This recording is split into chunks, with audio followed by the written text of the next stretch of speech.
This will be an opportunity to exchange information and ask questions at the end. And we have two of the city's experts with us to learn from and ask questions of. We welcome Gianna Johnson, Director of Housing and Community Development, and Chloe Stuber, Senior Planner, but also Acting Project Manager or Concierge for the affordable housing projects coming through our department. As you all have heard many times, affordable housing is very important and a big priority to the city. The city is making large investments to make affordable housing a reality, more accessible and more abundant. There are a lot of moving parts that make affordable housing come to fruition. Your role as the DRB is a big important part of the process, and the city values all of your expertise. Helping to make these projects designed the best they can be aesthetically and functionally enjoyable for the end users. A place where residents are proud to live and call home. But you also have a difficult task to try and help these projects get through the system in a timely manner. The DRB's goal is to promote quality design, quality materials for new projects in all the DRB corridors. Although the DRB is not supposed to consider cost for our reviews for these projects, we should be mindful of such for the affordable housing projects.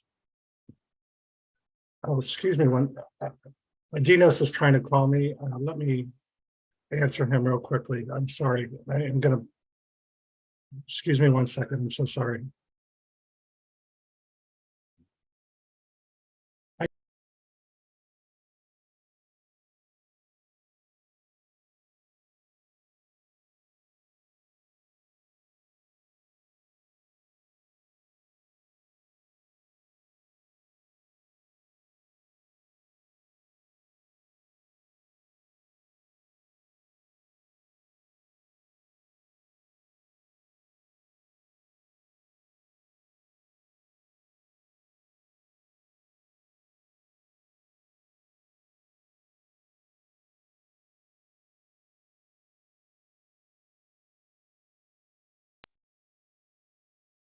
Sorry about that, everyone. Dinos was having trouble finding the link and I just directed him. He should be joining us shortly. Leaving off where I stopped, although the DRB is not supposed to consider costs during our reviews for these projects, we should be mindful of such for the affordable housing projects. Herein lies the difficult task to expedite affordable housing projects. We have to rely on the owners and design teams to have quick turnarounds, be responsive when given design directives, and for them to communicate well with city staff. In some circumstances, this doesn't happen and projects can be delayed, not to the fault of DRB, but due to the owner's lack of communication, design teams that are unresponsive sometimes and adamant about not wanting to do what the board is suggesting. There's not a lot we can do about that. Staff can be more proactive with communicating with these applicants.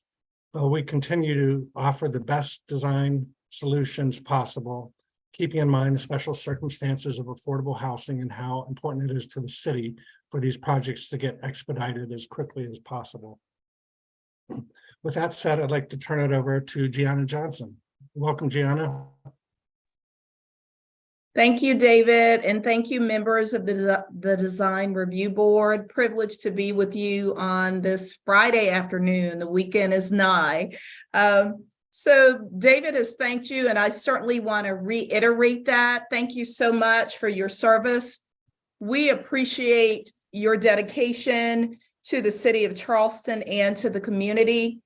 You ensure that buildings are designed well and function aesthetically on the major corridors in the city of Charleston.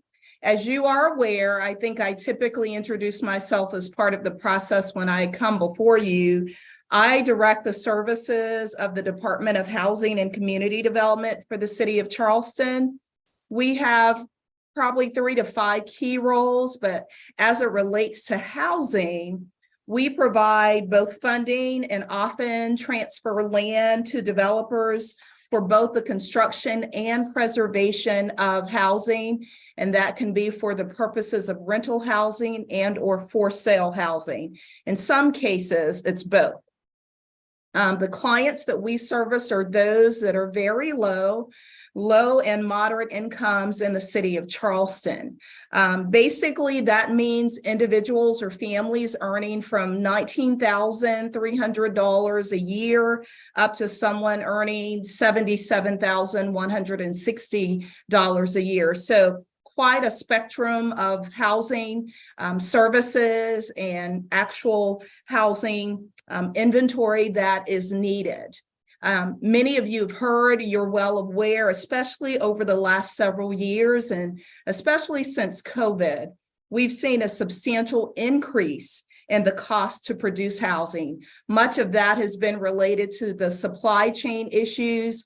And literally, even as we talk to contractors and those who actually build, the chips that go into the appliances that go into housing have been delayed and are not being produced as quickly as we like. So all of those types of matters lend to an increase in the cost of housing. And as David indicated, although that is not a factor in the decisions you make as members of the DRB, we believe it is essential for you to understand the various facets that go into both the development and preservation of affordable housing. As we go about our time here together today, we trust that we will explain that more clearly. But again, we appreciate you. We look forward to working hand in hand with you as it relates to the approval of these developments. And I extend myself and ask that if you ever have specific questions regarding affordable or workforce housing that we are implementing in the city of Charleston, I'm available to answer those questions. Thank you, and thank you for being here today. Thank you, David, and thank you, Gianna. So I am a senior planner in the Department of Planning, Preservation, and Sustainability. My name is Chloe Stuber, and I have also been serving in a part-time capacity as the city's affordable housing concierge for the past several years. And this position was created to provide a single point of contact for affordable housing developers as they move through our process. So as they run into issues, if they need help navigating the various steps, they can go to one person and I help them find the answer and help bring a resolution as quickly as possible. I've also been involved in numerous housing policy and streamlining initiatives with the city, along with Gianna and David and others in the department. And so today I'm bringing you a lot of information, hopefully not too much. Hopefully it's not like drinking out of a fire hose. But what I've tried to do is prepare the information that you'll need to understand what is affordable housing, what exactly is the nature of our housing crisis in Charleston, what we've been trying to do to address that. And the goal of today's conversation is really to bring everyone up to speed on what's been going on with the city in terms of affordable housing, and invite you all to provide your ideas for how we can improve the process even further and provide more benefits and incentives to affordable housing developers. And we will have time at the end of today for questions and discussion. And so I'm going to be moving through these fairly quickly. If you have clarification questions, I can take pauses throughout to make sure that there's no confusion. And then at the end, we've reserved time for more thorough questions and discussion. So first, to start off, just what do we mean by affordable housing? As Gianna said, the city provides and serves people across a spectrum of incomes. When we talk about affordable housing, we mean the housing costs are amounting to no more than 30% of a household's annual income. This is calculated by the income amount before taxes. And depending on the person's income is going to determine which category of affordability they would fall into. And we typically categorize affordability levels by the percentage of area median income. So for example, and this is an old chart, I just want to make note of this. These numbers are updated every year by HUD, and I have not updated the table with this year's current numbers, but this is still good example. So for someone who's making 30% of the area median income, their annual income would be $24,650. This is based off of a household income for a family of 4. This would mean that they should be able to afford, based on HUD's calculations, about $616.25 on a monthly basis. So we serve through Gianna's programs and by working with private affordable housing developers across the city, we try to achieve affordability across the spectrum here in providing housing types that are affordable to all of these levels. There are various terms that are used in affordable housing discussions. And so I want to just quickly go through a few of those so we can keep those straight. So at the city, we often use affordable housing as an umbrella term. So to include incomes across the spectrum, as I said. So this can include very low income housing, workforce housing, basically any housing that has income restrictions where the buyer or renter has to qualify by income in order to live in that housing unit. For low income housing, this is typically referring to housing provided by local housing authorities or some nonprofit organizations as well, using state tax credit programs, which I'll go into more later. And these are have specific funding programs dedicated to low income housing. For workforce housing, this is typically referencing housing priced at between 80% of the area median income for rental and 120% of the area median income for for sale products. These are the thresholds that the city of Charleston has set. And so when we refer to workforce housing, this is typically the range that we're talking about.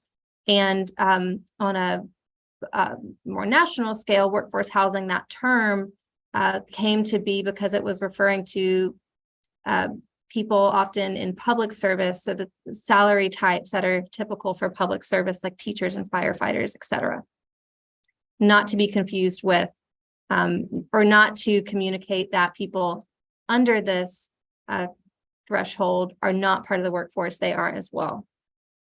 So attainable housing is a newer term, and it is the most often I've heard it is in reference to affordable housing that's not necessarily subsidized or does not necessarily have income restrictions placed on the property itself. And usually it's referring to housing in the workforce housing range. So this is a more, I haven't seen too many standard definitions of this, and I've heard it used in a variety of contexts, but that is typically how I've heard it used. For naturally occurring affordable housing, or NOAA, this is housing that is affordable to across the spectrum, but it is affordable for some other reason, not because of subsidy or restrictive covenants. And then finally, we'll use the term housing cost burden. And so these are households that are spending more of that 30%, their annual gross income, on housing costs.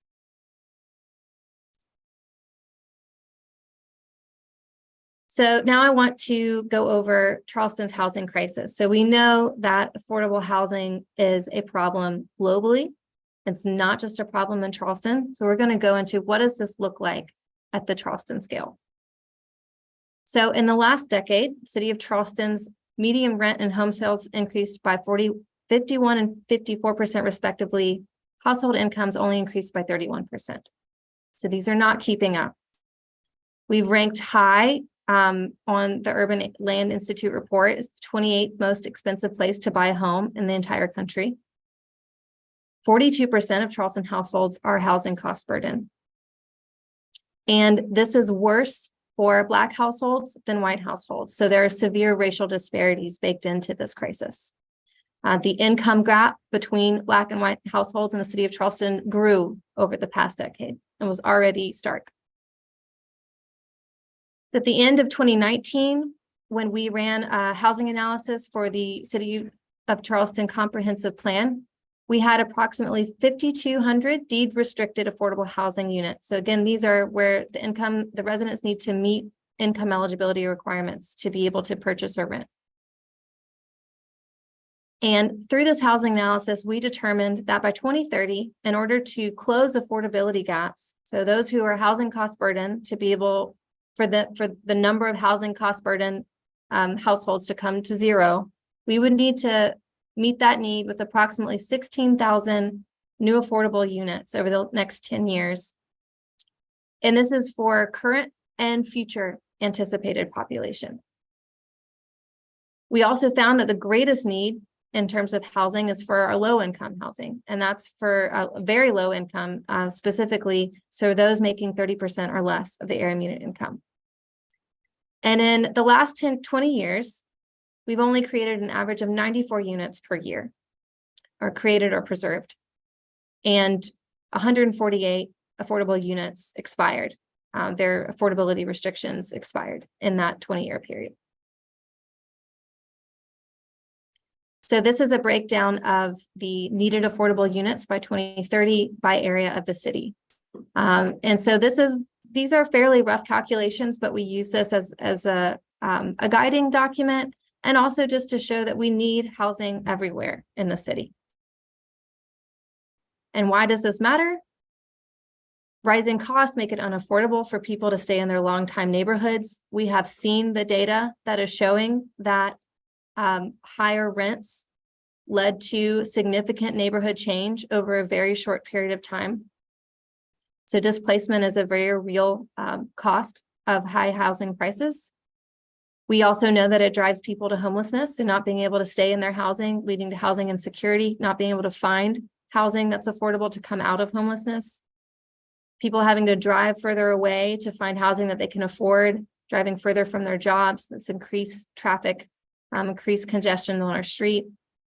And it hurts our economic health and prosperity. So businesses are having a hard time finding employees because they can't find affordable housing.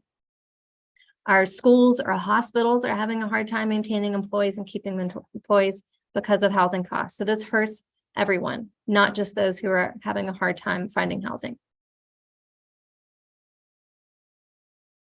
So funding housing, affordable housing in Charleston. This is from the Housing for a Fair Charleston report that was published in 2020 by Gianna's office.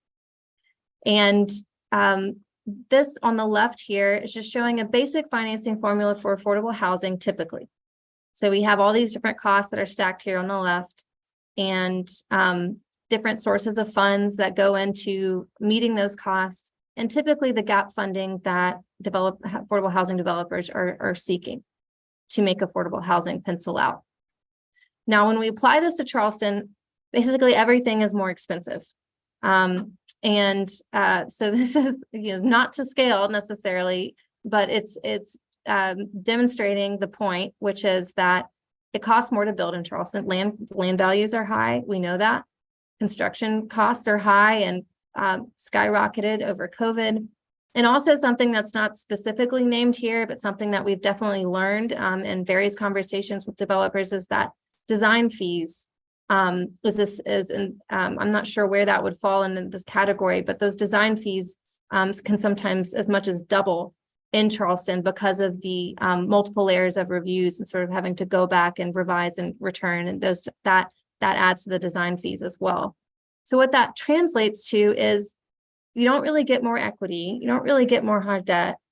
You have to go find more gap funding, and typically that falls back on the city of Charleston to meet the need for gap funding. Other funding sources are limited. So I'm going to give you a couple of examples of funding sources. One that's commonly used is the low-income housing tax credit. This is a state program. It receives federal funds, and also the state has its own tax credit system. So if you've heard the term LIHTC ever used, this is what this is referring to. This is a competitive program. The developers have to apply to receive tax credits.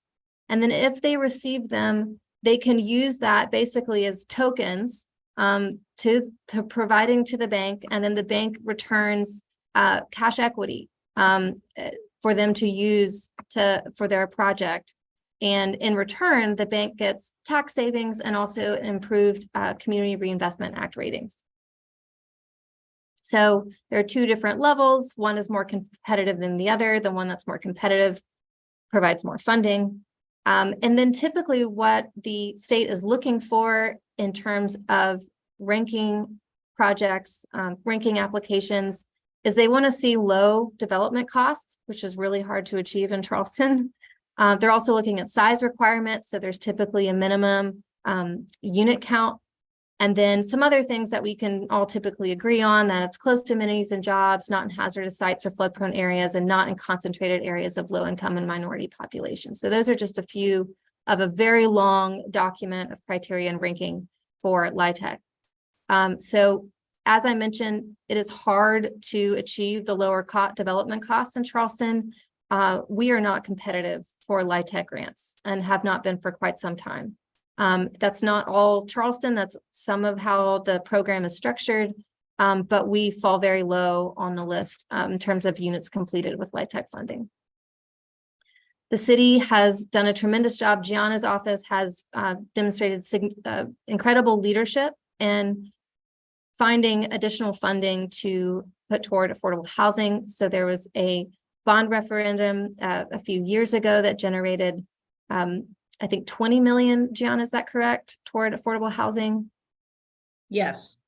13.3 million of that is this reflects the current projects that are going through the review process right now. So of those current projects, 13.3 million of funding is coming from that bond fund, 1.6 million from our fee and lieu, 310,000 from this year's home funds. That's a program that Gianna's office manages, funds from HUD, and then the Low Country Development Corporation, 5.6 million.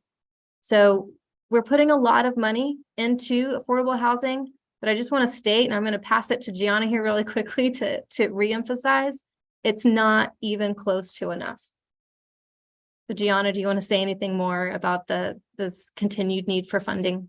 Certainly, and I would just add, thank you, Chloe, for the data. State housing provides a number of other funding sources to the development of both rental as well as for sale housing. So there are other opportunities that they provide, but the primary sources was previously mentioned for rental, multi-rental development housing is your low-income housing tax credit.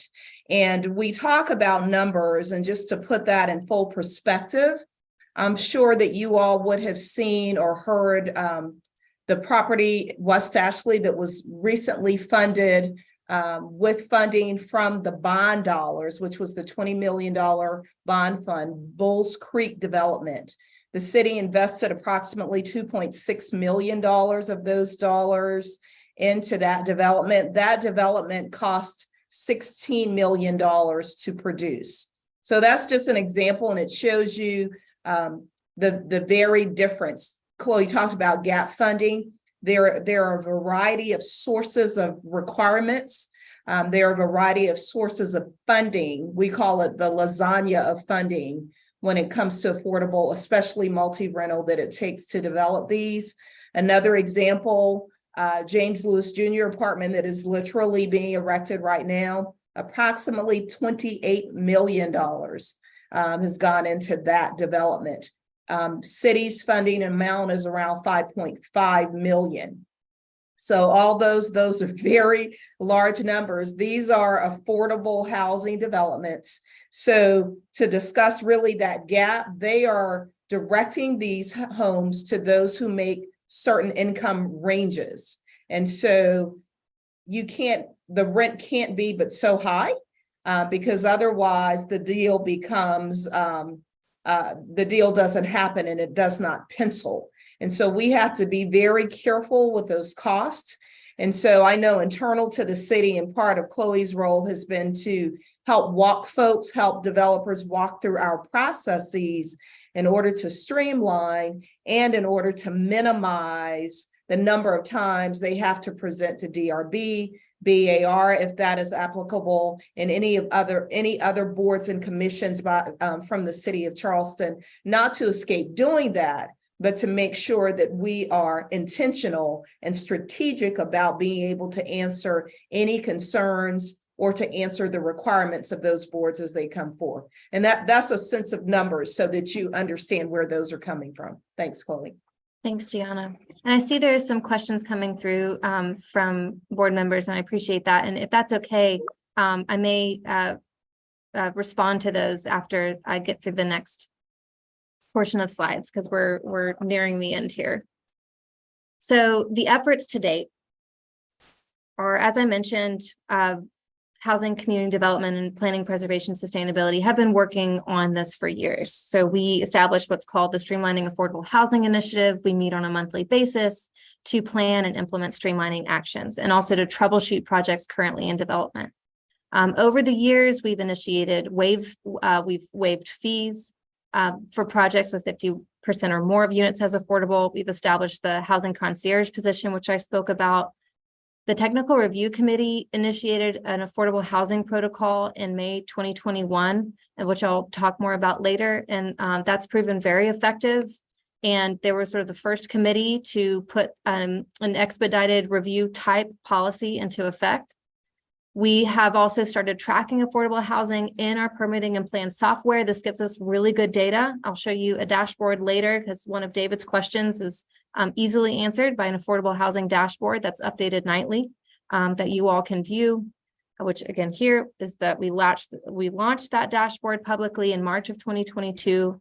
We've established an internal cross-disciplinary work group focused on affordable housing that involves all the people directly involved in the review process, to start thinking through what exactly can we change in the process specifically, and some of the regulations that we're enforcing that can help affordable housing projects and market rate as well move through faster. We are currently in the process of hiring for affordable housing development coordinator, a new position that was approved last year. We've initiated automated alerts in our permitting and plan software, so that all staff engaged in whatever level know when something is needing priority. And in January of this year, City Council formally adopted a resolution to adopt affordable housing priority status policy. So this is an example of, again, the Technical Review Committee established an affordable housing protocol. It involves a shortened review period, priority agenda placement, red flagged follow-up meetings to increase opportunities for more conversation to troubleshoot key issues of a design. And the time adds up. We're talking about hundreds of thousands of dollars potentially saved just in the time that TRC is saving these projects by this expedited review period. So this is a great example of a way that our processes can be adjusted to help affordable housing be more affordable. This is a screenshot of the priority status policy itself, which I'm happy to share out with folks after. I'm not going to go into this. It's basically repeating a lot of what we're talking about now. And the program includes signage and alerts, again, that the developer, the applicant, can use to document that it is a priority status priority status project, and to flag to reviewers to initiate any protocols that are in place, any incentives, benefits awarded to priority status projects. And sort of showing the savings that these efforts have led to today. These are all estimates, rough estimates based on an average of $300,000 per unit cost. And that's an average across city. We know it costs more in some places than others. And also an analysis conducted by a local developer in 2020 who calculated what the additional cost was for every 60 days longer that a process took. So since 2020, 9 completed projects provided 106 new affordable units, which is about $31.8 million in value. We go on that $300,000 per unit cost. If we were successful in reducing the period by even just 1 month, that could potentially save $150 per unit per day. And so since 2020, with these initiatives, we've saved approximately $477,000. So our hope is to expand those savings into the years to come with increased incentives, a dedicated staff member, full-time staff member to these efforts. And we're going to be asking for y'all's help too, of how we can do that. I conducted one-on-one interviews with several developers, a couple of architects, an engineer and contractor, a variety of experience to get feedback on our current efforts to date and what we could still improve upon. They reflected on, what's continuing to be a challenge, just feeling like they're getting pulled in different directions. There's feeling like there's conflicting priorities and they're not really sure how to choose. Confusing game of dominoes. Sometimes it's unclear what's expected of them. When the timeline is uncertain, that can create serious impacts for project costs. And they have this conflict between maybe paying more for local architects, designers that know Charleston really well, and then choosing an architect designer that's maybe lower cost and is really familiar with a very rigid LIHTC requirement. So there's conflict there in terms of who to hire for the design. And staff review, even if something is at staff review, especially at the BAR level, staff review times being quite long. So what is working? They applauded the priority status program, the concierge position. Staff have been very responsive to affordable housing projects. There's a lot of political support locally for affordable housing, and acknowledging that when they can afford to bring on a local design firm, even in a consulting or sort of technical assistance capacity, that has proven really useful and can save costs in the long term.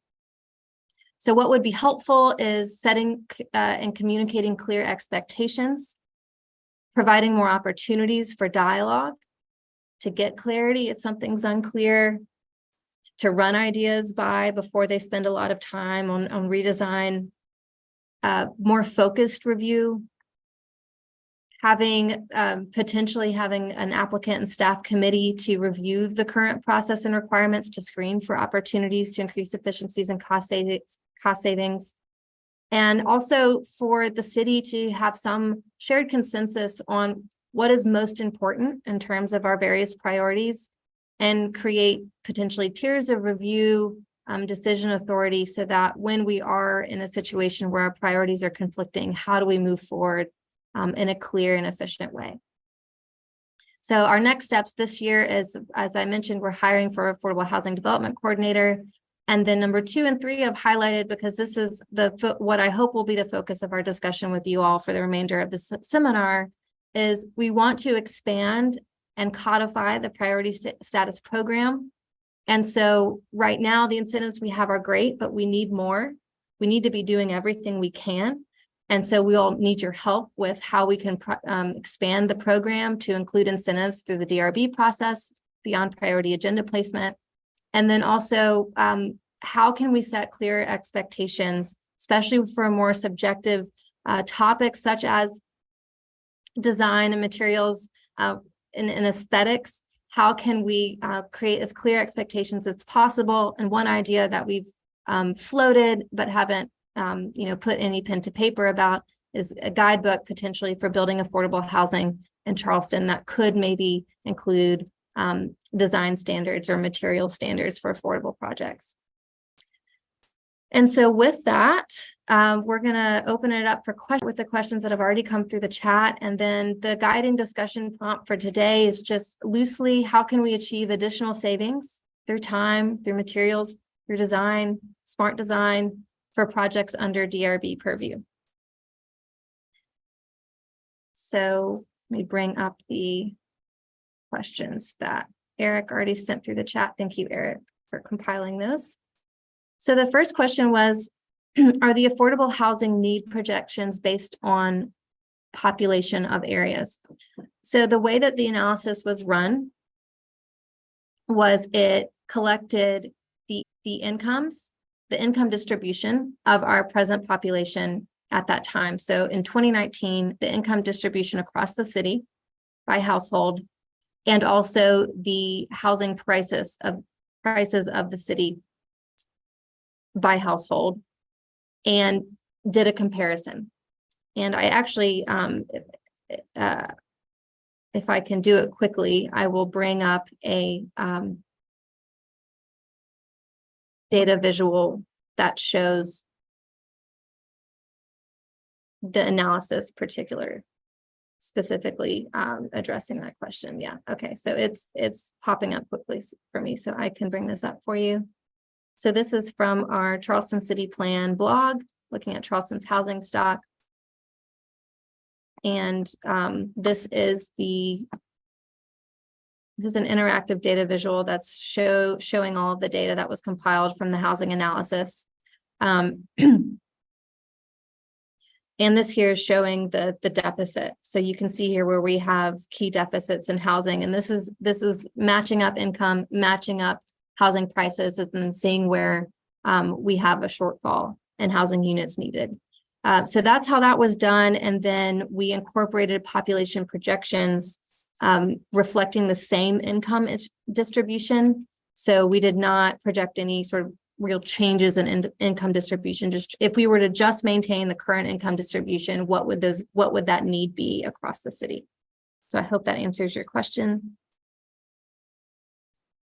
And then David's question was knowing the average number of new affordable units built in the suburbs versus the peninsula. And so I will bring up another online visual. This is great. Y'all are giving me an opportunity to show off some of these cool data tools. So this is our affordable housing dashboard, which was primarily created to be a reporting tool on the efforts to date for affordable housing. So this shows you location of existing is green. The purple highlighted dots all are showing currently active projects going through the review and approval process. And then blue represents a committed units, typically through a planned unit development. So it's part of that development agreement, but they have not started the permitting process. And if you expand the table at the bottom, you can see units by region of the city, and it shows existing versus proposed. So this doesn't necessarily do suburbs versus urban, necessarily that breakdown, but it does show you the different areas of the city. And I'll drop both of these links in the chat for folks. And then the last question that has come through so far is, how is infrastructure tied into affordable housing feasibility and projections?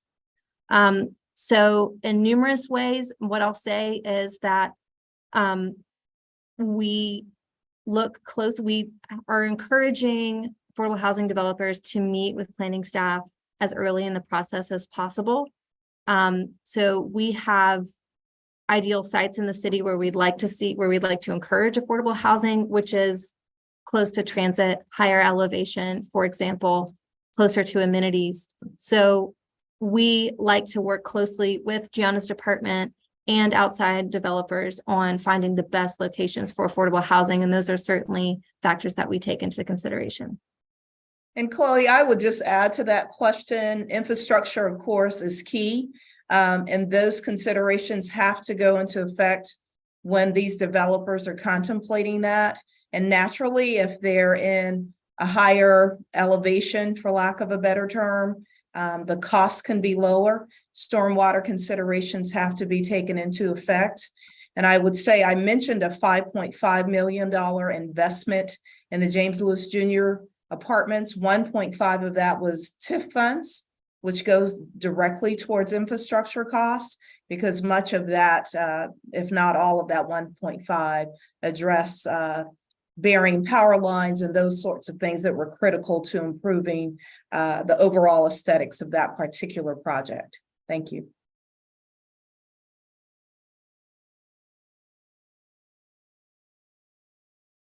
All right, well, I'm handing the floor over to design review board members. If you have any more questions, or if you have ideas for, how might the design review board help? How can we improve the process further for affordable housing?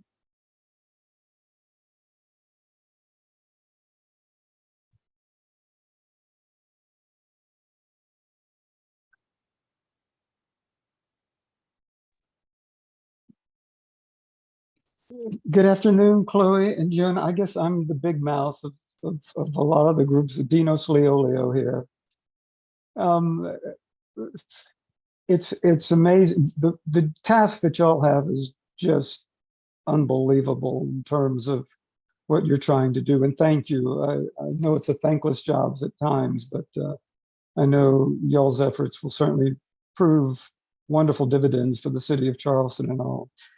You were talking about the LIHTC issues and the aspect. The reason I was asking the question about infrastructure is because as you talk about properties that are on the highest elevations and on transits, I mean, it directly correlates back to the value of properties, which again is a fight that you're dealing with as you go forward. And one of the things that was observed recently by a visitor to the Charleston area is that our one source of mass transit seems to be the single source that clogs the arteries of Charleston, mostly with CARTA and the buses when they stop, and we have all kinds of issues. But let me share this. And I've certainly, Jeff and Lucas and Andy, everybody else have been, the dilemma from the DRB standpoint is that design is design, and quality design is what we recognize to the greatest extent. And consequently, I'm sorry, Lord, you're asking me, okay, I'm starting my video at your request, but believe me, I've been outside working, so I look absolutely lovely right now. How there always comes a point where these applicants come before us and we're always told that there is an incredibly short timeline on delivery and approval. And as a result, if we don't make the approvals right now, we're jeopardizing the funding sources. There's got to be a way that these designs can be earlier vetted with respects to some initial concept discussions that might be more on a collaborative basis. But the design review board is not the culprit here. It is truly the loss and lack of context that we see many times coming in as far as the designs are concerned. And it's evident that you can tell that many of these designs are coming from people that some of which have never seen a site. So possibly at, if I may suggest, at both of y'all's levels, I'm not so sure you can write a guideline for what constitutes good design. You can give a good guideline for planning, but every design is going to be different depending on the context that it's in. I think that if the developer comes early on to you and the two of you stress the absolute importance of what constitutes great design and provide them examples, for instance, what the Housing Authority did in Ansonborough, the park there that was formerly the Ansonborough low-income housing, the 4-story structure there. Williams Terrace. Williams Terrace, yes, thank you. That's a magnificent example of what constitutes not only great contextual design, but thoughtful design in the manner of a collaborative relationship between residents and so many other issues that they do. So I think it starts with you real early before it gets anywhere else, even to TRC.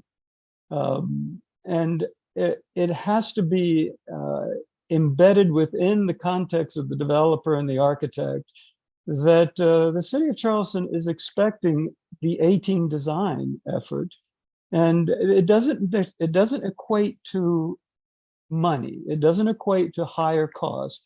It equates to thoughtful design. And I think that when we, as the designers, see thoughtful projects coming before us, as simple as they can be, they're usually highly embraced. So I will be quiet. That's just some information that I thought I would share. Can I make a statement just pointing out Gateway as an example? You know, they were last before the board in February. And after that, staff has had quite a few meetings with them, giving them more and more guidance. And I just want to point out that it's almost May now, and we still have not had their next submittal.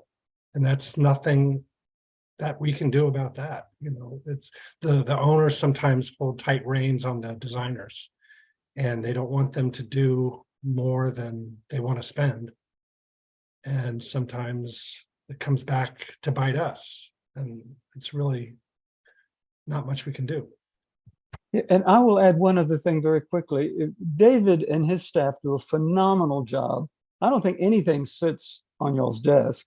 It comes fairly quickly to the board for review, even to the extent when sometimes the board has to be the anvil that says absolutely not as far as what's going on. But the biggest argument that we see is that, gosh, guys, we're on such a timeline. If we can't get an approval here, we'll seek some of the political rectification as far as getting this project through. So, I mean, great design is great design. I mean, thoughtful design is thoughtful design, and it doesn't equate to expense. It just equates to just being very thoughtful and contextual, and that's what we're looking for. And possibly board members, if the city would allow it, we would gladly sit down in y'all's presence, Chloe and Jenna, to review with developers, you know, the expectations. But I think that if you can give them examples of what constitutes great opportunities in the Charleston area and represents Charleston, that would be a huge start at an early process. That's what I was going to say, Dinos, is to, you know, I certainly would, and I'm sure a lot of other people would be willing to get together early on before, you know, the design has gone too far, just to talk, you know, and understand expectations, understand where the potential project's going, and, you know, just talk with the developer, talk with whoever the architect is. I'm sure that DRB would be willing to do that to help speed the process, kind of like what TRC is doing. So like a sketch plan, but for DRB versus similar to TRC. I think that would be excellent. I'd be willing to do that. I'm sure other folks would too, but sure. We have to be mindful of quorum issues. Yeah, for sure. And I would add, because that's an excellent suggestion, we utilize that because we also do infill single family detached homes, and in many cases have done 1 or 2 townhome style. We will literally use, with the architect's permission and a fee, of course, the designs that have gone through well and fit the context of a certain site, because we've already been through the process. So when we can do that, we have done it, but that has been on smaller developments. Naturally, the multifamily providing the larger number of units presents a greater dilemma, if you will. But certainly, I think, Chloe, David, however, we can facilitate a pre-review, if you will, of design. And David, you all may already be doing that. I know in the past, we would meet with the team early on along with the developer to bring some context to and conversations to what they were proposing, so that it minimized literally when they were before DRB having to double back in any way. So I think certainly looking at our internal process to see how we can improve that. And because I hold the mantle for the dollars, oftentimes my voice brings a certain expediency to the conversation. So whenever you need me, let me know. Thanks. And I just, I really like the thought of sort of this proactive approach. And that's certainly come up in other conversations as well. And the other theme that I'm hearing from this is the education piece of this. So for our more veteran affordable housing developers in the city, they know this already, especially if they've worked with the city. They know, you know, how to balance their design team to make sure that they have someone who understands Charleston context. But for new developers who are new to the area, we can't tell them who to hire. And I will say it does equate to cost. It doesn't have to, but often it does equate to cost, depending on how long they've been around in Charleston. And typically, especially with LIHTC developers, they are going to prioritize a designer who is very familiar with LIHTC, who knows it back and forth, because it's very complex and very complicated. It is a stack of rules and regulations for what they're expecting from the housing. So that's another conversation that's been had, is how can we influence the LIHTC process, be proactive even with that, to help reduce that conflict and make it easier for developers to hire local designers to where those LIHTC requirements aren't carrying as much or sort of aren't bossing them around, so to speak, in the same way. Well, you know, just as a thought, you have to provide a value on the expeditious effort to get a project through with the local designers that understand the context versus an out-of-town designer that comes through that ends up having to go through 2 and 3 conceptual designs before he finally gets something. And I'll tell you one other thing that really needs to be stressed. David and all of the board members have talked about this, and I'm glad that people much smarter than me on the board are tied into this as well. When a project starts to come before us and you reach a point where a project earns a perception. And if a project comes before us and denied, and then comes back before us again and denied, now a perception is created. And I don't know, I don't care what you might serve on, that perception becomes a negative perception as to how to proceed.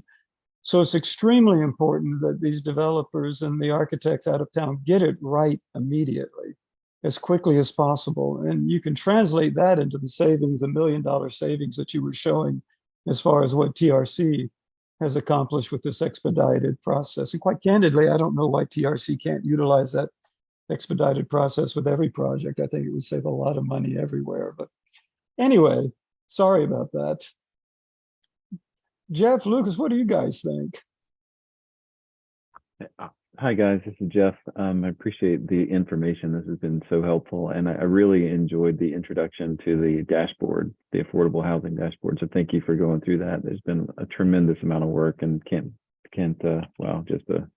appreciative of sharing the work that you've been doing. But I think I wonder if, to help with the affordable housing, I certainly appreciate the priority status that you've been given for permitting.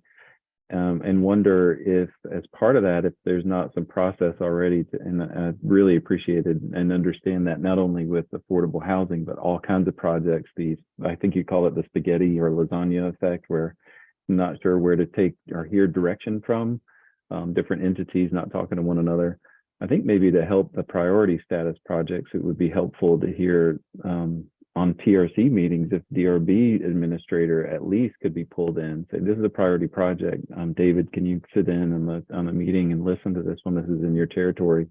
If that's not happening already, I think that would be helpful, just so that the two entities that are key in project approval could be on the same page. I think there's been, and maybe you guys already are, David, but there's been a couple occasions on applications throughout the process where TRC and DRB aren't sure where one or the other is. And I think on those priority projects, if we're going to prioritize them, I think having everybody on the same page, I love the idea of the sketch plan Wednesdays. That ought to be the time where we pull in David at a minimum, if not a board member or two, and say, well, let's talk about this together and see how this could be developed in the most efficient way. I think that's every project's desire, is to develop the project efficiently. But certainly I see definitely in my business, see the need for affordable or attainable housing. It's a real issue. So if we can all come together and tackle it, I think that would be helpful. But for me, I think the TRC process, particularly with priority projects, but I also wonder if citywide, if TRC and DRB can't be more integrated. I'm seeing that in other municipalities, and I think it's helpful. Like Mount Pleasant does that, where the DRB and the TRC are together. You submit a project, and there's 100% involvement in all entities. Even the building official is part of that too, which I think is true with TRC. But if we can get everybody, I think it's helpful. The entities are helpful. And I don't want to bog down DRB any more than they are already. But a single compartment is helpful, rather than kind of two siloed compartments that have to come together in the end anyway. My two cents. Yeah, good ideas. I agree. I do go to the sketch plan Wednesdays meetings. But now there's also the added layer of some of these projects such as Gateway. We found out that that was mistakenly going to the board, and it's in a special job district and should be staff review only. And I tell you, I struggle with those. I wish, I could pull some of you all in for these pre-meetings to look and discuss the design, because sometimes they fall on only my shoulders, and it's difficult. I would love to have more input from the board before it gets to a formal submittal without having a quorum. Maybe just utilizing some of the architects. Yeah, I would say from an architect's perspective, having that insight early is so much more beneficial than having it 20% or 30% or 60% in the process. The most formative stage of a project is that first month, that first 2 weeks, you can put pencil to paper. That's when ideas are really starting to gel. And being an architect, it's hard to, once I have something in my mind, it's hard to shake it. So if you can help plant the seed early, it can get implemented much, much easier. Well, David, I think that it would be good, if this is the direction, is to have somebody from the architectural side and somebody from the site side come in, to, we all have the same goal, but we all kind of look at things a little bit differently and have different perspectives on things. I mean, we come to an agreement, understand what's there. But I think that, if we're going to have something informal, it'd be good to have both structural and site design there together, kind of balance it out. Chloe and David, I love that idea. I think that would be fabulous and would go a tremendously long way towards helping these projects come to fruition and meet the desired outcome as it relates to architecture. So any way I can be helpful for that. And I do apologize, Chloe and David, but I have a 1:30. So I will have to fall off. But thank you all so much for your participation and your feedback. It has been phenomenal. And hopefully we'll see the manifestation of this come to bear soon. Thank you very much, Gianna. Sure. Yeah, a second, Gianna. Appreciation so much for this good discussion. Very helpful ideas. I took a lot of notes. And so one parting question, not necessarily to answer today, but to think about and follow up with David about is how could we continue this conversation and collaboration? To flesh out some of these ideas a little bit further. What would that look like? So I look forward to those continued conversations and collaboration. And I also just want to end on the bigger picture. So definitely this is not singling DRB out. This is something that we want to do with all of our volunteer boards. Planning Commission has had more than an ears full of affordable housing issues through the comprehensive planning process. And since then, so this is part of just the larger program, is bringing everybody that's involved with the approval process to the table to help think through what are the solutions that are really going to work without sacrificing the quality that we demand of all housing in the city of Charleston. So with that, I just want to appreciate everyone for your time. It was great to meet you, and I look forward to being in touch. Thank you, Chloe. Thank you, Chloe. Thanks. David, thank everybody. you. Thanks. You're welcome. Thanks, everybody. Good seeing you. Get back to Yeah. work, Dinos. I tell you what, my wife's going to shoot me if I don't get back outside and start pulling those weeds up. Thanks, guys. Have a good weekend. Have a good weekend, everyone. David, I'm Okay. glad you're feeling better too. Thank you. Yeah.